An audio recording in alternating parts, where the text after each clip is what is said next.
Parsha Mishpatim. The Parsha starts out saying, these are the laws that you should set before them. Why does this Parsha of Mishpatim follow the passage about the Mizbeach or Shulchan? Rashi explains that this is to teach us that the judges, the members of the great Sanhedrin, must sit next to the altar, the Shulchan in the Beis Hamikdash, where the sacrifices or korbanos are brought, because this brings us to prayer. Tefillah. Why prayer? Prayer cannot be perfected unless it is accompanied how? With truth. The Sanhedrin represents the judges who issue truthful rulings.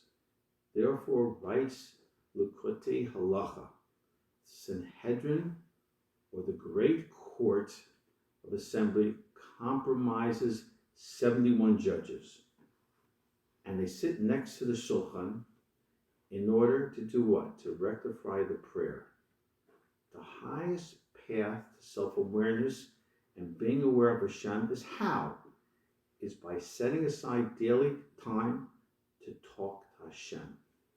Individualized prayer, or we call it Hibodedut. This is where we are able to evaluate our deeds.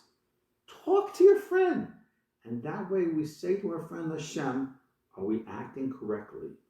And this is where we can rectify and fix what we did wrong, and we hopefully won't do it again. And if we fall, we try again. If you want to truly fix things in the world, you have to fix ourselves. And don't look at somebody else. We each have to look at the mirror and look only at that person in the mirror and no one else. In the same verse, in the beginning of the Parsha, the word Ve'ila means what? And these. This is understood to mean egotistical haughtiness. Let me explain. Follow me closely now.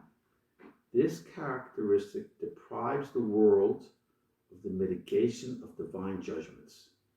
They won't go away unless what? The word Mishpatim or laws are followed.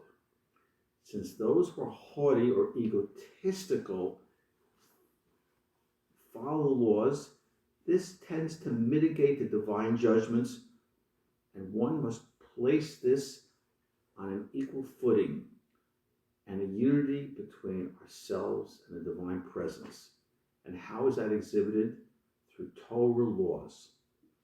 Once those laws are followed with the proper humility, then guess what?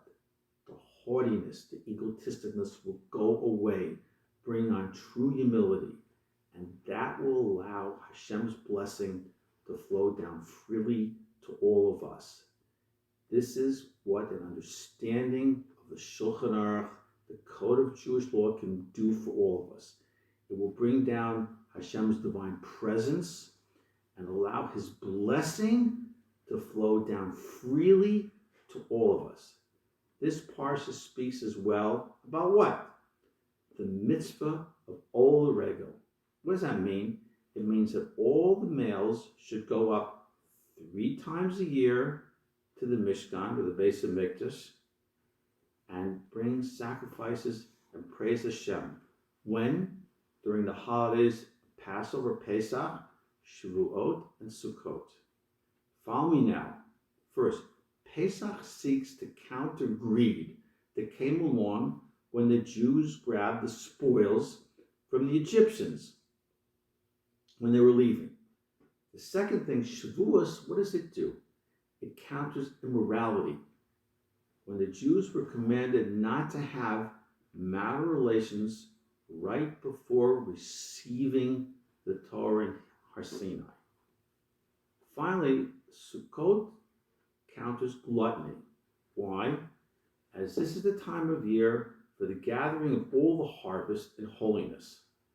As we seek to return to Yerushalayim, we learn from the word in the Yerushalmi that this represents Yira, or Yira Shalem. That's what Yerushalayim means. or perfected fear, which is found deep in all of our hearts.